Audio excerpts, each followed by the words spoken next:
유엔 본회의장이 발칵 뒤집혔습니다. 147개국이 지켜보는 가운데 중국 대표가 완전히 얼어붙었습니다. 47조 원. 중국이 아프리카에 판 무기 총액입니다. 그리고 2,847명. 그 무기가 오작동에 죽은 사람들의 숫자입니다. 하지만 진짜 충격은 그 다음이었습니다. 스크린에 뜬 설계도를 본 순간 제가 물었습니다. 그 기술 그거 한국 거 아닙니까? 중국 대표는 끝내 입을 열지 못했습니다. 15년간 숨겨온 47조 원짜리 거짓말.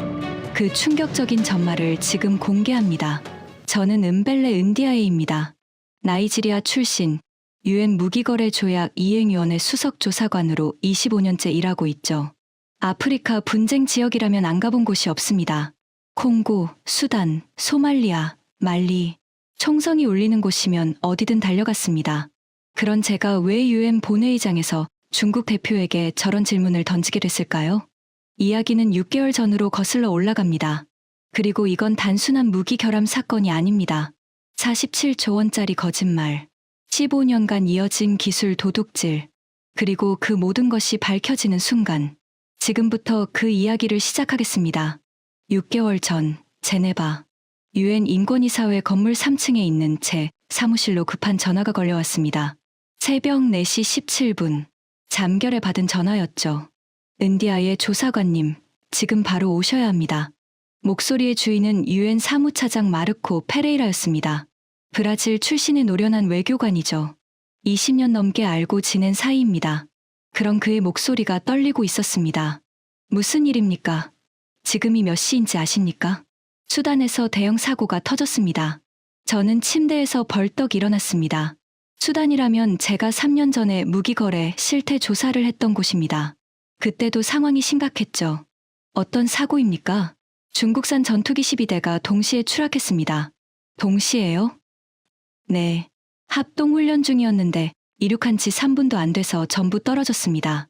조종사 12명 전원 사망. 저는 숨을 멈췄습니다. 전투기 12대가 동시에? 그건 조종사 실수가 아닙니다. 그건 시스템 자체의 문제죠. 그게 끝이 아닙니다.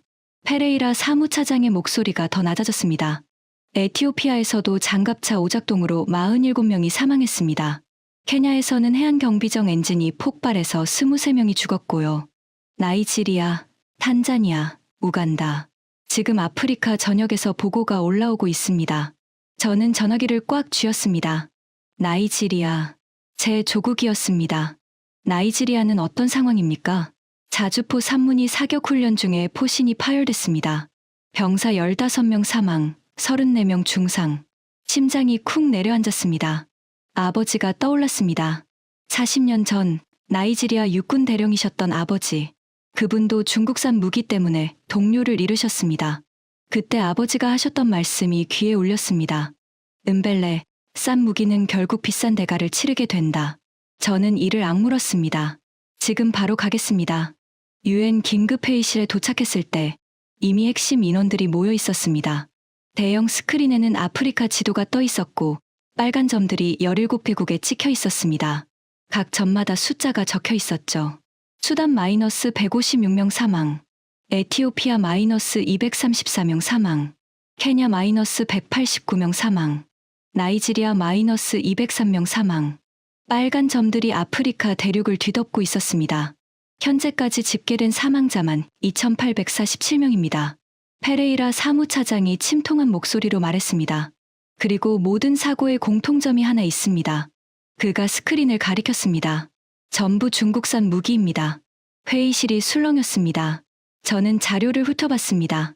J-10 전투기, VT-4 전차, PLG-45 자주포, 영우6형 초계함.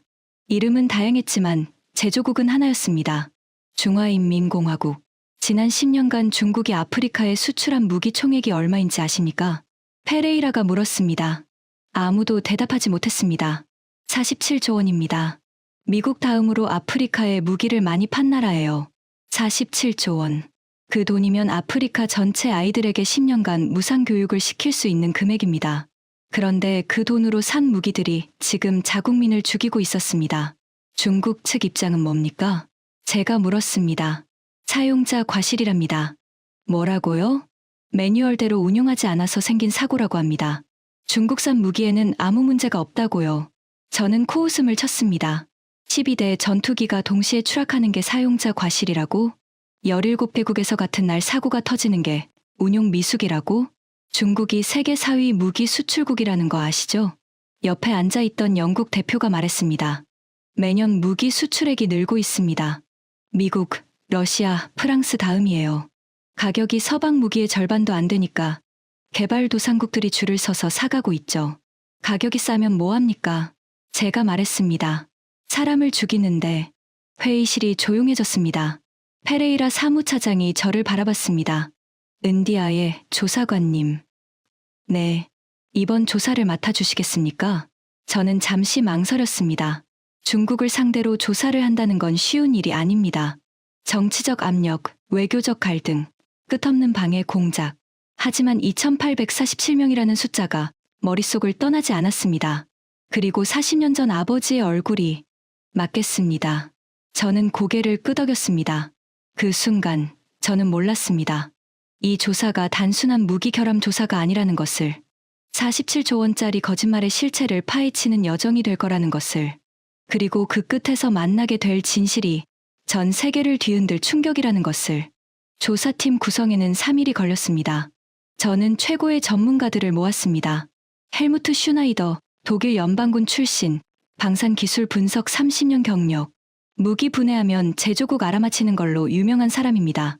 제임스 브래들리, 미국 국방부 정보분석관 출신, 현재는 UN 군축연구소 소속, 눈 하나 깜짝 안 하고 거짓말 탐지하는 능력이 있죠. 아이샤 무함마드, 케냐 출신 군사 법률 전문가. 국제무기거래법이라면 이 사람을 따라올 자가 없습니다. 그리고 저 4명의 정예 조사팀이 꾸려졌습니다. 출발 전날 밤, 저는 호텔 방에서 자료를 검토하고 있었습니다. 중국 방산 산업 현황. 파일을 펼치는 순간 숫자들이 눈에 들어왔습니다. 중국 무기 수출액 연간 73억 달러. 세계 점유율 마이너스 5.2%. 주요 고객 파키스탄, 방글라데시, 아프리카 17개국. 인상적인 숫자였습니다. 하지만 저는 고개를 갸웃거렸습니다. 뭔가 이상했거든요. 중국이 세계 4위 무기 수출국이라면서 주요 고객은 왜 전부 개발도상국일까? 미국, 러시아, 프랑스는 유럽이나 중동 부국에도 무기를 팔잖아요. 그런데 중국은? 선진국에 무기를 판 사례가 거의 없었습니다. 가격 경쟁력 때문이겠지. 저는 혼자 중얼거렸습니다. 선진국은 비싸도 품질 좋은 걸 사니까. 그때 방문을 두드리는 소리가 났습니다. 들어오세요. 문을 열고 들어온 건 헬무트 슈나이더였습니다. 독일인 특유의 무표정한 얼굴. 하지만 그의 눈빛은 심상치 않았습니다. 은디아의 조사관님, 잠깐 보여드릴 게 있습니다. 지금요? 밤 11시인데 중요한 겁니다. 그는 노트북을 펼쳤습니다. 화면에 무기 카탈로그가 떴습니다. 왼쪽은 중국 무기, 오른쪽은 한국 무기. 이거 보십시오. 슈나이더가 화면을 가리켰습니다. 중국 PLG-45 자주포입니다. 이번에 나이지리아에서 포신이 파열된 그 무기예요. 저는 고개를 끄덕였습니다. 그리고 이건 한국 K9 자주포입니다. 그가 오른쪽 이미지를 확대했습니다. 어디가 닮았는지 보이십니까? 저는 두 이미지를 번갈아 봤습니다. 처음에는 뭐가 다른지 몰랐습니다. 그런데 자세히 보니까 포탑 형태가, 네, 거의 똑같죠. 슈나이더가 고개를 끄덕였습니다. 엔진 배치, 포탑 설계, 자동 장전 시스템, 외형만 살짝 바꿨을 뿐 구조가 거의 동일합니다. 저는 눈을 가늘게 떴습니다. 혹시 중국이 한국 기술을? 아직 확신할 수는 없습니다. 슈나이더가 말을 끊었습니다. 하지만 의심스러운 건 사실이에요. 제가 30년간 무기를 분석해왔는데 이 정도로 유사한 경우는 2가지밖에 없습니다. 2가지요? 하나는 라이선스 생산, 공식적으로 기술을 사서 만드는 경우죠. 다른 하나는요? 슈나이더의 눈빛이 날카로워졌습니다. 기술 도용입니다. 기술 도용. 그 단어가 머릿속에 깊이 박혔습니다. 중국이 한국 기술을 훔쳤다고요? 아직 추측 단계입니다. 하지만 현장에서 실물을 확인하면 알 수 있을 겁니다. 저는 창밖을 바라봤습니다. 제네바의 밤하늘에 별이 떠 있었습니다. 한국. 솔직히 저는 한국 방산에 대해 잘 몰랐습니다. 알고 있는 건 K-팝이랑 삼성 정도였죠. 무기? 한국이 무기를 만든다고? 제 머릿속에서 한국은 그저 전자제품이나 자동차 만드는 나라였습니다. 무기라면 당연히 중국이 아시아 최강이라고 생각했죠. 중국은 핵보유국이고 세계 최대 병력을 가진 나라고 항공모함도 여러 척 있잖아요. 그런데 한국이 중국보다 나은 무기를 만든다고? 솔직히 믿기 어려웠습니다. 슈나이더 씨. 네. 한국 방산에 대해서 아는 게 있습니까? 그가 잠시 생각하더니 말했습니다. 폴란드가 한국 전차랑 자주포를 대량 주문한 건 아시죠? 들어본 것 같기도. 작년에 엄청난 뉴스였습니다. 유럽 국가가 아시아 무기를 대량 구매한 건 역사상 처음이거든요. 저는 고개를 갸웃거렸습니다. 폴란드가요? 왜 하필 한국 무기를? 성능이 좋으니까요. 독일 전차보다 낫다는 평가도 있습니다. 독일 전차보다? 저는 깜짝 놀랐습니다. 독일은 세계 최고의 기계공업 국가입니다. 레오파드 전차는 전 세계가 인정하는 명품이죠. 그런 독일 전차보다 한국 전차가 낫다고? 믿기 어려우시죠? 슈나이더가 씁쓸하게 웃었습니다. 저도 처음엔 그랬습니다. 독일 사람으로서 자존심이 상했죠. 하지만 숫자는 거짓말을 안 합니다. 무슨 숫자요? 이집트 사막 테스트에서 한국 K9 자주포가 섭씨 52도에서 1시간 연속 사격을 버텼습니다. 독일 자주포는 45분 만에 엔진 과열로 멈췄고요. 저는 입을 다물지 못했습니다. 그리고 페루 안데스 산맥 테스트. 해발 4,000m에서 한국 K2 전차는 정상 출력을 유지했습니다. 중국 전차는 3,000m에서부터 출력이 떨어지기 시작했고요. 중국 전차가 한국 전차한테 졌다고? 그건 제 상식과 맞지 않았습니다. 근데 왜 중국 무기가 더 많이 팔리는 겁니까? 가격이죠. 한국 무기의 절반도 안 합니다. 품질보다 가격을 따지는 나라들이 중국 무기를 삽니다. 저는 고개를 끄덕였습니다. 아프리카 같은데 말이죠. 네. 그리고 그 결과가 지금 2,847명의 목숨입니다. 저는 주먹을 꽉 쥐었습니다. 싸게 사서 비싸게 치른다. 아버지 말씀이 맞았습니다. 슈나이더 씨. 네. 내일 수단 가면 그 자주포 잔해를 직접 볼 수 있겠죠? 물론입니다. 그때 확실히 알 수 있겠습니까? 중국이 정말 한국 기술을 도용했는지. 슈나이더가 단호하게 고개를 끄덕였습니다. 무기는 거짓말을 못합니다. 분해하면 다 나옵니다. 저는 창밖을 다시 바라봤습니다. 내일이면 수단입니다. 진실이 거기서 기다리고 있었습니다. 그리고 저는 아직 몰랐습니다. 그 진실이 얼마나 거대한 것인지. 47조 원짜리 거짓말. 15년간 이어진 조직적 기술 도용. 그리고 그것이 밝혀지는 순간 전 세계 방산시장의 판도가 완전히 바뀌게 될 거라는 것을. 저는 짐을 챙기기 시작했습니다.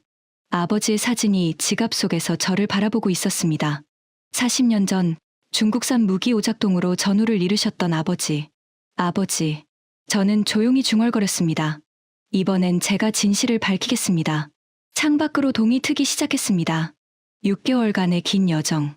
그 첫걸음이 시작되려 하고 있었습니다. 수단 하르툼 국제공항에 도착한 건 새벽 5시였습니다. 비행기 문이 열리는 순간 뜨거운 공기가 얼굴을 때렸습니다. 섭씨 47도. 숨을 쉬는 것조차 힘들었습니다. 아프리카는 처음이시죠? 제가 슈나이더에게 물었습니다. 유럽에서만 30년 일했습니다. 이런 더위는 처음이에요. 그가 이마에 땀을 닦으며 말했습니다. 적응하세요. 앞으로 한 달은 여기서 지내야 합니다. 공항 밖에는 유엔 차량이 대기하고 있었습니다. 방탄 SUV 3대. 수단은 아직 내전 중인 지역이 있어서 보안이 필수였습니다. 차에 올라타자 수단군 연락장교가 우리를 맞았습니다. 은디아의 조사관님, 오시느라 고생하셨습니다.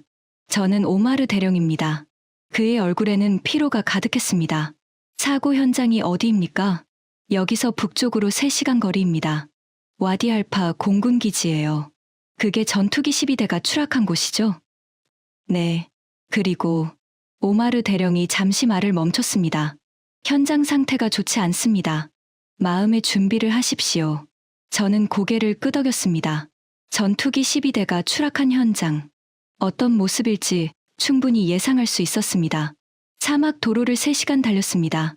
창밖으로 끝없는 모래벌판이 펼쳐졌습니다. 황량했습니다. 그리고 그 황량함 끝에 검은 연기가 아직도 피어오르는 곳이 보였습니다. 와디알파 공군기지, 정확히 말하면 기지였던 곳. 도착했습니다. 오마르 대령이 말했습니다. 차에서 내리는 순간 저는 숨을 멈췄습니다. 처참했습니다. 활주로에는 전투기 잔해가 흩어져 있었습니다. 날개 조각, 엔진 파편, 녹아내린 금속 덩어리들. 그리고 곳곳에 남아있는 검은 그을음 자국, 조종사들이 불에 탔던 흔적이었습니다. 12명 전원이 저도 모르게 중얼거렸습니다. 네, 전원 순직했습니다. 오마르 대령의 목소리가 떨렸습니다. 제 후배들이었습니다. 가장 어린 친구가 23이었어요. 저는 눈을 감았습니다. 23, 한창 꿈을 꿀 나이에 중국산 전투기 때문에 목숨을 잃었습니다. 자네를 조사해도 되겠습니까? 슈나이더가 물었습니다. 물론입니다. 저희도 원인을 알고 싶습니다. 우리는 자네 속으로 들어갔습니다. 슈나이더가 가방에서 장비를 꺼냈습니다. 금속 탐지기, 성분 분석기, 디지털 현미경. 30년 경력 전문가의 도구들이었습니다. 먼저 엔진부터 봅시다. 슈나이더가 말했습니다. 전투기 12대가 동시에 추락했다는 건 엔진에 공통적인 결함이 있다는 뜻입니다. 우리는 가장 온전한 상태로 남아있는 엔진 잔해를 찾았습니다. 검게 그을렸지만 구조는 확인할 수 있었습니다. 슈나이더가 엔진 표면을 살폈습니다. 그의 눈썹이 꿈틀거렸습니다. 이상하네요. 뭐가요? 여기 보세요. 그가 손전등을 비췄습니다. 엔진 내부 터빈 날개에 뭔가가 새겨져 있었습니다. 숫자와 문자. 일련 번호입니다. 제조 정보가 담겨 있죠. 슈나이더가 숫자를 읽었습니다. WS-10점. 중국산 엔진 맞습니다. 그런데 그의 표정이 점점 굳어졌습니다. 그런데 이건 왜 그러십니까? 이 각인 방식이. 그가 말을 멈췄습니다. 그리고 고개를 돌려 저를 바라봤습니다. 은디아의 조사관님. 네, 이 각인 방식은 중국식이 아닙니다. 무슨 말씀이시죠? 중국은 레이저 각인을 씁니다. 그런데 이건 전기화학 애칭이에요. 저는 무슨 차이인지 몰랐습니다. 그게 뭐가 문제입니까? 전기화학 애칭은 한국이 쓰는 방식입니다. 한국. 저는 눈을 가늘게 떴습니다. 혹시 실수 아닐까요? 30년간 이 일을 했습니다. 실수할 리가 없어요. 슈나이더가 다른 잔해로 걸어갔습니다. 그리고 또 다른 부품을 확인했습니다. 여기도 마찬가지입니다. 전기화학 애칭. 그가 고개를 가로저었습니다.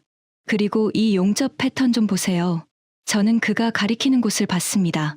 금속판이 붙어 있는 부분이었습니다. 이게 뭐가 문제입니까? 중국은 스포드 용접을 주로 씁니다. 점을 찍듯이 붙이는 방식이죠. 그런데 이건 레이저 심 용접이에요. 레이저 심 용접. 연속적인 선으로 붙이는 방식입니다. 강도가 훨씬 높죠. 그리고 이 방식은 그가 잠시 멈췄습니다. 한국 방산 기업들이 쓰는 방식입니다. 저는 혼란스러웠습니다. 중국산 전투기인데 왜 한국 방식으로 만들어졌을까? 더 확인해 봐야겠습니다. 슈나이더가 말했습니다. 우리는 오후 내내 잔해를 뒤졌습니다. 슈나이더는 부품 하나하나를 사진 찍고 성분을 분석하고 일련 번호를 기록했습니다. 그리고 해가 질 무렵 그가 저를 불렀습니다. 은디아의 조사관님, 이것 좀 보세요. 그의 목소리가 떨리고 있었습니다. 저는 그에게 다가갔습니다. 그가 들고 있는 건 작은 금속 조각이었습니다. 이게 뭡니까? 연료 펌프 제어 칩입니다. 엔진 핵심 부품이에요. 이게 왜요? 여기 각인을 보세요. 그가 확대경을 건넸습니다. 저는 눈을 갖다 댔습니다. 작은 글씨가 보였습니다. KAI-2018FPC. KAI가 뭡니까? Korea Aerospace Industries. 한국항공우주산업입니다. 저는 숨을 멈췄습니다. 중국 전투기에 한국 부품이 들어가 있다고요? 부품만이 아닙니다. 슈나이더의 눈빛이 날카로워졌습니다. 각인 방식, 용접 패턴, 부품 설계. 전부 한국 방식입니다. 그게 무슨 뜻입니까? 슈나이더가 심호흡을 했습니다. 그리고 천천히 말했습니다. 이 전투기는 중국이 독자 개발한 게 아닙니다. 한국 기술을 복제한 겁니다. 사막에 바람이 불었습니다. 모래가 얼굴을 스쳤습니다. 하지만 저는 느끼지 못했습니다. 머릿속이 하얘졌기 때문입니다. 중국이 한국 기술을 복제했다고? 세계 4위 무기 수출국이 47조 원어치 무기를 팔아먹은 나라가? 확실합니까? 제 목소리가 떨렸습니다. 확실히 하려면 더 많은 증거가 필요합니다. 다른 나라 사고 현장도 조사해봐야 하고 원본 한국 무기와 직접 비교 분석도 해야 합니다. 슈나이더가 말했습니다. 하지만 지금까지 발견한 것만으로도 그가 자네를 바라봤습니다. 거의 확신합니다. 중국은 한국 기술을 훔쳤습니다. 저는 주먹을 꽉 쥐었습니다. 40년 전 아버지, 중국산 무기 오작동으로 전우를 이루셨던 그분. 아버지, 저는 조용히 중얼거렸습니다. 그때도 이랬던 건가요? 대답은 없었습니다. 하지만 사막의 바람이 제 귀에 속삭이는 것 같았습니다. 진실을 밝혀라. 저는 고개를 들었습니다. 슈나이더 씨. 네. 다음 목적지는 어디입니까? 에티오피아입니다. 장갑차 오작동 현장이에요. 출발합시다. 저는 돌아섰습니다. 수단은 시작에 불과했습니다. 진짜 진실은 아직 더 깊은 곳에 숨어 있었습니다. 에티오피아 아디스아바바. 우리가 도착한 건 수단을 떠난 지 이틀 후였습니다. 이곳에서는 중국산 VT-4장갑차 오작동으로 47명이 목숨을 잃었습니다. 현장은 군사훈련장이었습니다. 훈련 중이던 장갑차 포탑이 갑자기 180도 회전해서 아군 병력을 향해 발포한 겁니다. 아군 사격. 상상할 수 없는 일이 벌어진 거죠. 생존자 증언을 들어보겠습니다. 제가 말했습니다. 에티오피아 군 관계자가 우리를 병원으로 안내했습니다. 병실에 누워있는 사람은 아베베 중위. 오른팔이 없었습니다. 오작동 장갑차에 맞아 잃은 겁니다. 그날 무슨 일이 있었는지 말씀해 주시겠습니까? 제가 조심스럽게 물었습니다. 아베베 중위의 눈에 눈물이 맺혔습니다. 평범한 기동훈련이었습니다. VT-4장갑차 8대가 대열을 짜고 이동하고 있었죠. 그가 천장을 바라보며 말했습니다. 그런데 갑자기 3번 장갑차에 포탑이 돌아갔습니다. 조종수도 사수도 아무것도 건드리지 않았는데요. 저절로 돌아갔다고요? 네. 마치 귀신이 조종하는 것 같았습니다. 그의 목소리가 떨렸습니다. 그리고 발포됐습니다. 1발, 2발, 3발. 대열 옆에 있던 보병들이 쓰러졌습니다. 제어가 안 됐습니까? 사수가 미친 듯이 스위치를 눌렀습니다. 하지만 반응이 없었어요. 포탑은 계속 돌아가면서 쏘고 있었고, 그가 눈을 감았습니다. 제 친구 15명이 그 자리에서 죽었습니다. 바로 옆에서요. 저는 말을 잃었습니다. 아군을 향해 발포하는 장갑차, 통제 불능. 이건 단순한 기계의 결함이 아니었습니다. 설계 자체의 문제였습니다. 사고 장갑차는 어디 있습니까? 슈나이더가 물었습니다. 경납고에 보관 중입니다. 우리는 경납고로 이동했습니다. 문제의 VT-4장갑차가 거기 있었습니다. 외형은 거의 멀쩡했습니다. 하지만 슈나이더는 바로 내부로 들어갔습니다. 포탑 제어 시스템을 봐야 합니다. 그가 해치를 열고 들어갔습니다. 저도 뒤따라 들어갔습니다. 장갑차 내부는 좁았습니다. 각종 계기판과 스위치가 빼곡했죠. 슈나이더가 포탑 제어 패널을 분해하기 시작했습니다. 여기입니다. 그가 한 부품을 가리켰습니다. 포탑 회전 제어 모듈이에요. 이게 고장나면 포탑이 제멋대로 움직입니다. 그가 부품을 꺼냈습니다. 그리고 표면을 살폈습니다. 그의 눈이 커졌습니다. 또 그렇군요.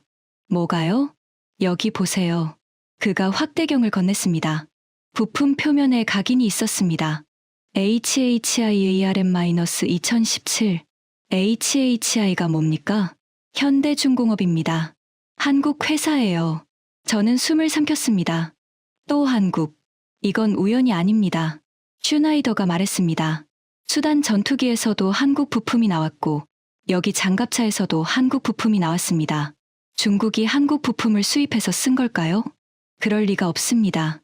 슈나이더가 고개를 저었습니다. 한국과 중국은 방산 기술 교류가 없습니다. 공식적으로는요. 그럼 불법 복제입니다. 한국 기술을 훔쳐서 자기들 제품에 붙여 넣은 겁니다.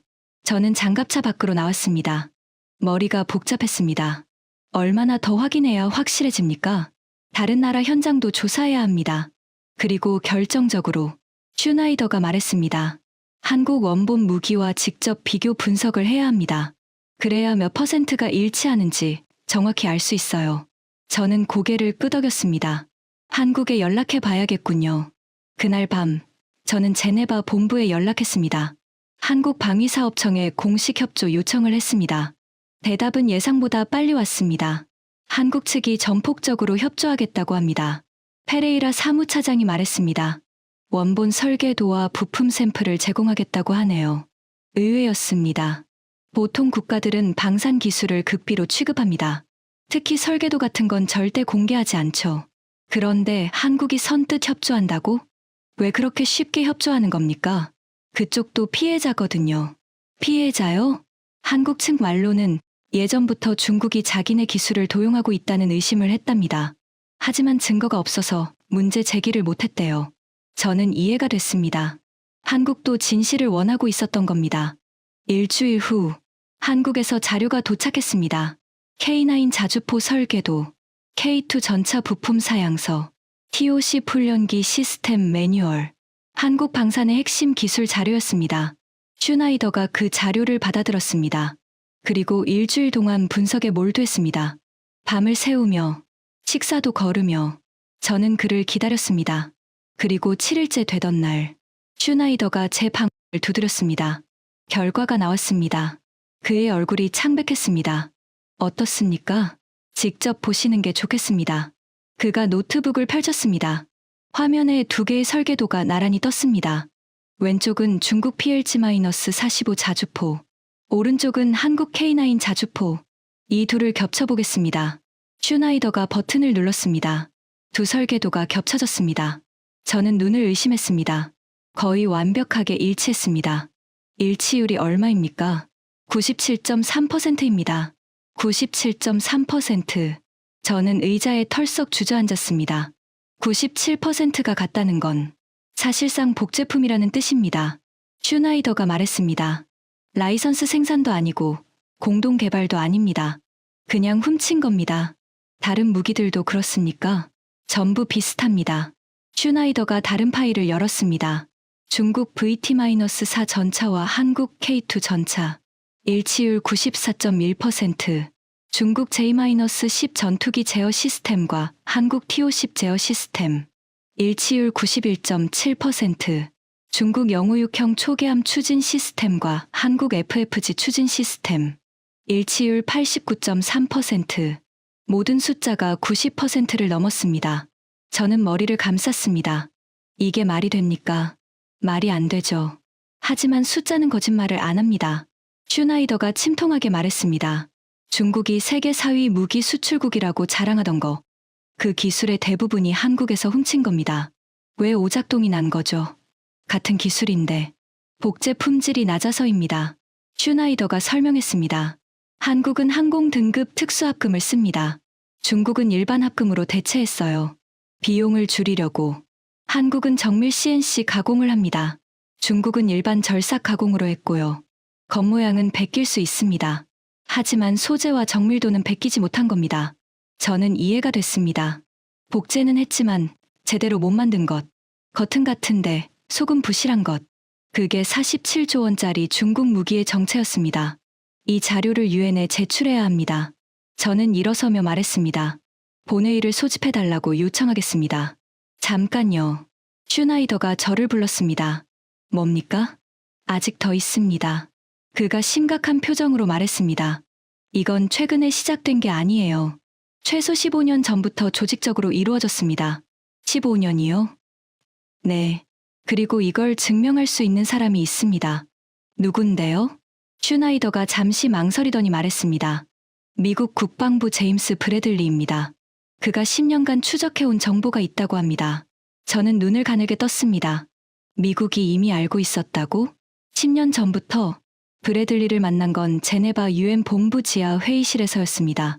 회의실은 방음 처리가 되어 있었습니다. 기밀 정보를 다루는 공간이었죠. 은디아의 조사관님. 브래들리가 악수를 건넸습니다. 그의 악력은 단단했습니다. CIA 출신답게 눈빛이 날카로웠죠. 슈나이더 박사에게 들었습니다. 미국이 이미 알고 있었다고요? 저는 단도직입적으로 물었습니다. 알고 있었다기보다 브래들리가 의자에 앉으며 말했습니다. 의심하고 있었다고 하는 게 맞습니다. 뭘 의심하셨는데요? 중국 방산의 급성장이요. 그가 파일을 꺼냈습니다. 이것 좀 보세요. 파일 표지에는 CLASSIFID, TOPSECRET라고 적혀 있었습니다. 중국 방산 기술 발전 연역입니다. 우리가 10년간 추적한 자료예요. 저는 파일을 펼쳤습니다. 그리고 눈을 의심했습니다. 2008년 중국 PLG-45 자주포 개발 발표. 같은 해 한국 K9 자주포 해외 첫 수출 터키. 2010년 중국 VT-4 전차 개발 발표. 같은 해 한국 K2 전차 양산 시작. 2012년 중국 J-10C 전투기 업그레이드 발표. 같은 해 한국 TOC 훈련기 인도네시아 수출. 시간대가 완벽하게 일치했습니다. 한국이 새 무기를 발표하면 1회, 2년 후에 중국이 비슷한 무기를 발표하는 패턴. 우연치고는 너무 정확하죠? 브래들리가 말했습니다. 15년간 이 패턴이 반복됐습니다. 처음엔 우연이라고 생각했어요. 하지만 계속되니까 의심이 확신으로 바뀌었죠. 왜 문제 제기를 안 하셨습니까? 증거가 없었습니다. 브래들리가 한숨을 쉬었습니다. 의심만으로는 국제 무대에서 중국을 고발할 수 없어요. 특히 중국처럼 큰 나라를. 저는 고개를 끄덕였습니다. 중국은 유엔 안전보장이사회 상임이사국입니다. 거부권을 가진 나라죠. 쉽게 건드릴 수 있는 상대가 아닙니다. 그런데 이번엔 다릅니다. 브래들리의 눈빛이 빛났습니다. 뭐가 다릅니까? 물증이 생겼거든요.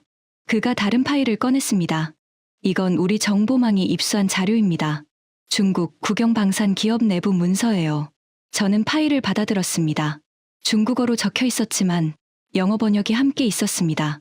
제목 K계열 기술 획득 프로젝트 2008에 2023.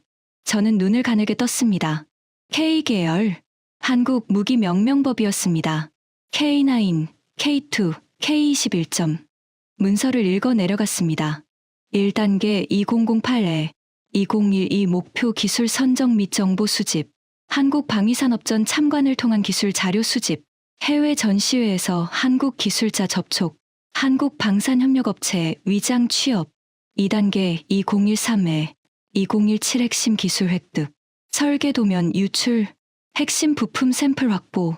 제조 공정 정보 입수. 3단계 2018에 2023 기술 적용 및 양산. 획득 기술 기반 자체 무기 개발. 원가 절감을 위한 소재 대체. 아프리카 중동 시장 공략. 저는 손이 떨렸습니다. 이건 계획서였습니다. 조직적이고 체계적인 기술 도용 계획서. 15년에 걸친 작전. 이게 진짜입니까? 진짜입니다. 브래들리가 단호하게 말했습니다. 여러 경로로 교차 검증했습니다. 100% 확실해요. 저는 파일을 내려놓았습니다. 47조 원. 중국이 아프리카에 판 무기 총액. 그 47조 원이 전부 도둑질한 기술로 만든 것이었습니다. 한국은 이 사실을 알고 있습니까? 일부는 알고 있을 겁니다. 하지만 이 정도로 체계적인 줄은 몰랐을 거예요. 브래들리가 말했습니다. 이건 단순한 기술 유출이 아닙니다. 국가 차원의 조직적 산업 스파이 활동입니다. 저는 일어섰습니다. 이 자료를 유엔 본회의에 제출해야 합니다. 동의합니다. 브래들리도 일어섰습니다. 그런데 한 가지 더 있습니다. 뭡니까? 일본도 피해자입니다. 저는 눈을 크게 떴습니다. 일본이요? 네. 중국이 한국 기술만 훔친 게 아니에요. 일본 기술도 상당 부분 가져갔습니다. 일본도 알고 있습니까? 알고 있습니다. 그리고 브래들리가 의미심장하게 웃었습니다. 일본 방위성에서 연락이 왔습니다. 한국과 공동 대응하고 싶다고요. 저는 놀랐습니다. 한국과 일본. 역사적으로 사이가 좋지 않은 두 나라. 그 두 나라가 중국을 상대로 손을 잡는다고? 역사상 처음 있는 일이 될 겁니다. 브래들리가 말했습니다. 한일 방산 공동 전선. 중국으로서는 최악의 시나리오죠. 저는 창밖을 바라봤습니다. 제네바의 하늘이 붉게 물들고 있었습니다. 진실이 점점 그 모습을 드러내고 있었습니다. 47조 원짜리 거짓말. 15년간의 조직적 도둑질. 그리고 예상치 못한 동맹. 이야기는 아직 끝나지 않았습니다. 도쿄에서 사토 켄지를 만난 건 그로부터 사흘 후였습니다. 일본 방위성 기술 고문. 60대 중반의 백발 신사였습니다. 은디아의 조사관님, 멀리서 오시느라 고생하셨습니다. 그가 정중하게 인사했습니다. 갑작스러운 요청에 응해주셔서 감사합니다. 저는 답례했습니다. 회의실에는 일본 측 인사들이 여러 명 앉아 있었습니다. 그리고 놀랍게도 한국 측 인사들도 있었습니다. 한국방위사업청 김동현 국장입니다. 한국 측 대표가 일어나 인사했습니다. 함께 배석하게 됐습니다. 저는 놀라움을 감추지 못했습니다. 한국과 일본이 같은 테이블에 방산 문제로 이례적인 자리라는 거 압니다. 사토가 말했습니다. 하지만 이례적인 상황에는 이례적인 대응이 필요합니다. 그가 스크린을 가리켰습니다. 지난 15년간 중국에 빼앗긴 기술 목록입니다. 스크린에 긴 목록이 떴습니다. 일본 측 피해, 소류급 잠수함 축전지 기술, 90식 전차 복합장갑 기술, P-1 초계기 음탐 시스템, 한국 측 피해, K9 자주포 자동 장전 시스템, K2 전차 파워팩 기술, TOC 훈련기 비행 제어 시스템, 장보고급 잠수함 전투 체계. 목록은 계속 이어졌습니다. 금액으로 환산하면 얼마나 됩니까? 제가 물었습니다. 한국과 일본 합쳐서 약 120조 원 규모의 기술이 유출됐습니다. 사토가 대답했습니다. 120조 원. 저는 숨을 삼켰습니다. 왜 이제야 문제 제기를 하시는 겁니까? 증거가 없었습니다. 김동현 국장이 대답했습니다. 의심은 했지만 국제 무대에서 중국을 상대로 싸우려면 확실한 증거가 필요했어요. 그런데 이번에 사토가 말을 이었습니다. 아프리카 사고 현장에서 물증이 나왔습니다. 슈나이더 박사의 분석 덕분이에요. 97.3%의 일치율. 김동현 국장이 말했습니다. 이건 복제가 아니면 설명이 안 되는 숫자입니다. 저는 고개를 끄덕였습니다. 유엔 본회의에 공동으로 제출하시겠습니까? 그렇습니다. 사토가 단호하게 말했습니다. 한국과 일본이 공동으로 증거를 제출하고 중국의 해명을 요구할 겁니다. 역사적인 일이 될 것 같습니다. 제가 말했습니다. 사토가 씁쓸하게 웃었습니다. 역사적이라. 맞는 말입니다. 그가 창밖을 바라봤습니다. 한국과 일본은 역사적으로 복잡한 관계입니다. 솔직히 좋은 감정만 있는 건 아니에요. 김동현 국장도 고개를 끄덕였습니다. 하지만 이건 과거의 문제가 아닙니다. 사토가 말을 이었습니다. 미래의 문제예요. 중국이 계속 기술을 훔쳐가면 한국도 일본도 방산산업이 무너집니다. 공동의 적 앞에서는 협력해야 합니다. 김동현 국장이 말했습니다. 그게 현명한 선택이에요. 저는 두 사람을 번갈아 봤습니다. 한국과 일본. 역사의 앙금을 넘어서 손을 잡은 두 나라. 그 순간 저는 느꼈습니다. 이 싸움은 이길 수 있다고. 다음 단계는 뭡니까? 제가 물었습니다. 유엔 본회의 소집을 요청할 겁니다. 사토가 말했습니다. 한국, 일본, 그리고 미국. 세 나라가 공동으로 요청하면 거부할 수 없을 거예요. 아프리카 국가들도 동참할 겁니다. 김동현 국장이 덧붙였습니다. 그들이 진짜 피해자니까요. 2,847명이 죽었잖아요. 저는 고개를 끄덕였습니다. 본회의가 열리면 저도 발언하겠습니다. 발언요? 사토가 물었습니다. 네, 조사관으로서 증거를 제시하고 중국에 질문하겠습니다. 저는 두 손을 테이블 위에 올렸습니다.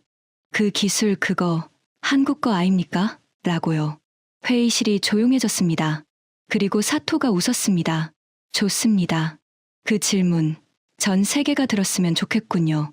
김동현 국장도 고개를 끄덕였습니다. 은디아의 조사관님. 네, 감사합니다. 진실을 밝혀주셔서. 저는 고개를 저었습니다. 아직 끝나지 않았습니다. 저는 일어섰습니다. 본회의에서 중국이 뭐라고 할지 모릅니다. 부인할 수도 있고 역공을 할 수도 있어요. 각오하고 있습니다. 사토가 말했습니다. 증거는 충분합니다. 숫자는 거짓말을 안 하니까요. 저는 창밖을 바라봤습니다. 도쿄의 하늘이 맑았습니다. 진실이 밝혀질 날이 다가오고 있었습니다. 유엔 본회의 소집이 결정된 건 그로부터 2주 후였습니다. 미국, 한국, 일본, 그리고 아프리카 17개국의 공동 요청. 중국도 거부할 수 없었습니다. 본회의 날짜 다음 달 15일. 장소 뉴욕 유엔 본부 총회장. 참석국 147개국. 생중계 전 세계 250개 방송사. 역대급 규모의 본회의가 열릴 예정이었습니다. 하지만 그 전에 예상치 못한 일이 벌어졌습니다. 본회의 열흘 전, 새벽 3시에 제 휴대폰이 울렸습니다. 모르는 번호였습니다. 여보세요? 상대방은 한참 동안 말이 없었습니다. 그리고 낮은 목소리가 들렸습니다. 중국어였습니다. 은디아의 조사관님입니까? 누구시죠? 저는 리웨이라고 합니다. 리웨이, 중국 이름이었습니다. 어떻게 제 번호를 알았죠? 중요한 게 아닙니다. 그의 목소리가 떨리고 있었습니다. 제가 드릴 말씀이 있습니다. 매우 중요한 겁니다. 무슨 말씀인데요? 저는 중국 국영방산 기업 NORINCO에서 10년간 일했습니다. 저는 숨을 멈췄습니다. NORINCO, 중국 최대 방산 기업, 문제의 무기들을 만든 곳이었습니다. 지금 어디 계십니까? 홍콩입니다. 중국 본토에서 빠져나왔어요. 그의 목소리에 두려움이 묻어났습니다. 회사에서 무슨 일이 벌어지고 있는지 세상에 알려야 합니다. 무슨 일인데요? 한국 기술 도용. 그거 전부 사실입니다. 저는 심장이 쿵쾅거렸습니다. 직접 만나서 이야기하고 싶습니다. 증거도 있어요. 어떤 증거요? 문서, 이메일, 녹취록. 15년간의 기록이 전부 있습니다. 저는 잠시 생각했습니다. 함정일 수도 있었습니다.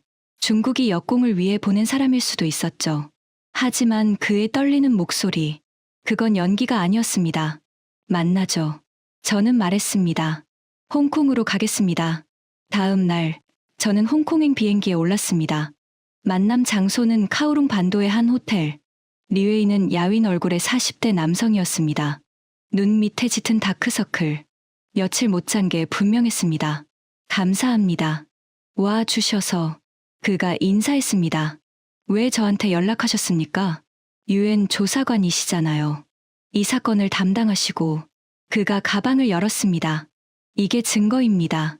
USB 여러 개, 문서 뭉치, 녹음 파일. 전부 뭡니까? K계열 기술 획득 프로젝트의 전 과정 기록입니다.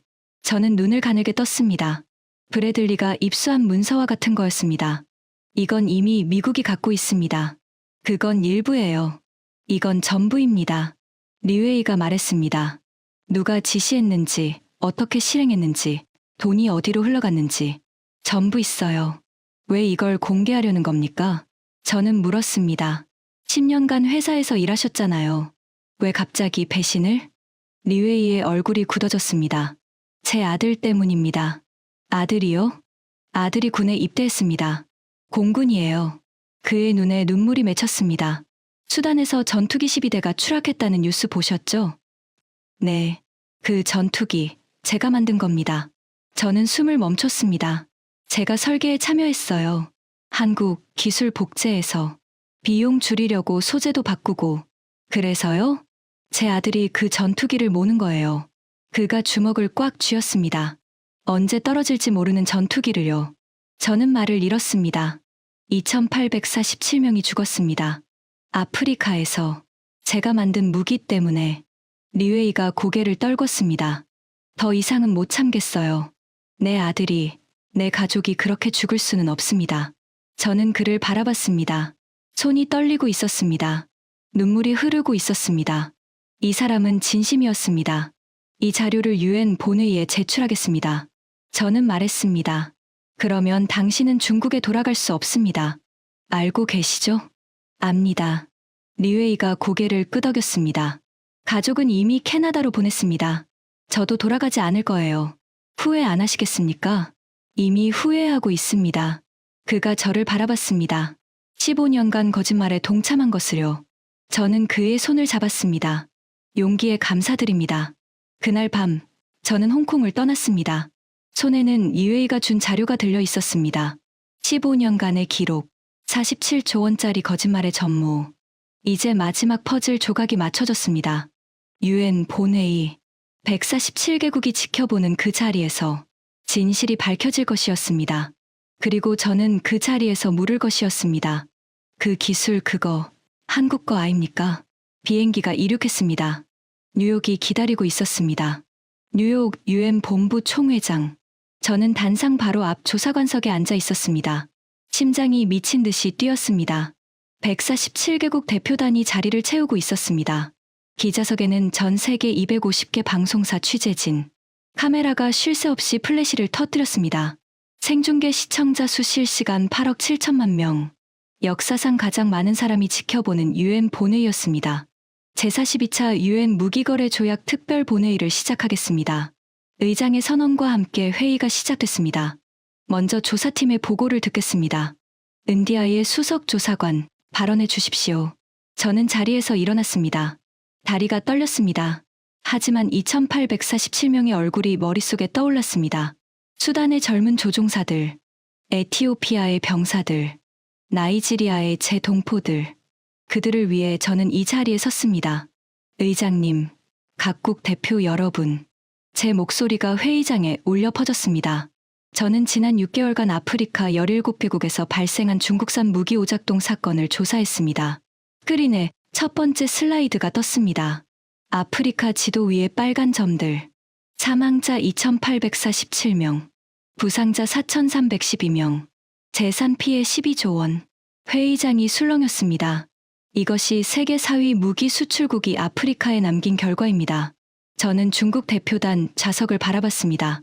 왕웨이 대표가 무표정하게 앉아 있었습니다. 조사 결과 저희는 충격적인 사실을 발견했습니다. 두 번째 슬라이드. 두 개의 설계도가 나란히 나타났습니다. 왼쪽은 중국 PLG-45 자주포 설계도입니다. 오른쪽은 한국 K9 자주포 설계도입니다. 저는 버튼을 눌렀습니다. 두 설계도가 겹쳐졌습니다. 회의장 곳곳에서 탄성이 터져 나왔습니다. 거의 완벽하게 일치했기 때문입니다. 일치율 97.3%. 저는 또박또박 말했습니다.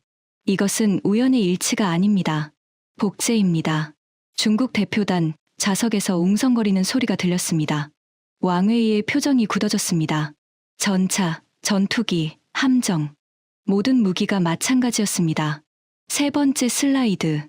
비교 분석 결과 목록. VT-4 전차와 한국 K2 전차. 일치율 94.1%. J-10 전투기 제어 시스템과 한국 TO10 제어 시스템. 일치율 91.7%. 영우육형 초계함 추진 시스템과 한국 FFG 추진 시스템. 일치율 89.3%. 회의장이 완전히 조용해졌습니다. 그리고 저희는 이것이 15년에 걸친 조직적 기술 도용이라는 증거를 확보했습니다. 네 번째 슬라이드. K계열 기술 획득 프로젝트 문서. 이것은 중국 국영방산 기업의 내부 문서입니다. 2008년부터 2023년까지 한국 방산 기술을 체계적으로 도용한 계획서입니다.